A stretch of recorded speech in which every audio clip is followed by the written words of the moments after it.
वज़ीर आला पंजाब मोहतरमा मरियम नवाज शरीफ के विजन के मुताबिक पब्लिक स्कूल्स रीऑर्गेनाइजेशन प्रोग्राम के मुस्बत असरात सामने आने लगे। एक शानदार तालीमी इनकलाब।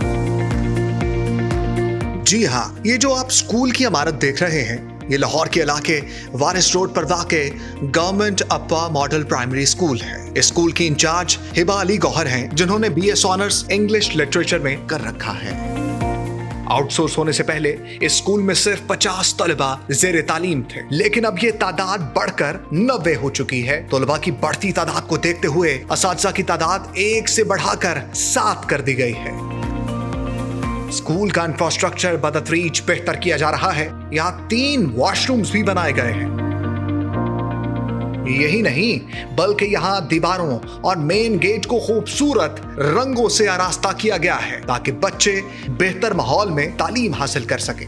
स्कूल में बेहतरी और अपग्रेडेशन का अमल ये जाहिर करता है कि पब्लिक स्कूल्स रीऑर्गेनाइजेशन प्रोग्राम यकीनी तौर पर एक शानदार तालीमी इनकलाब की राह हमवार करने में अपना किरदार अदा कर रहा है।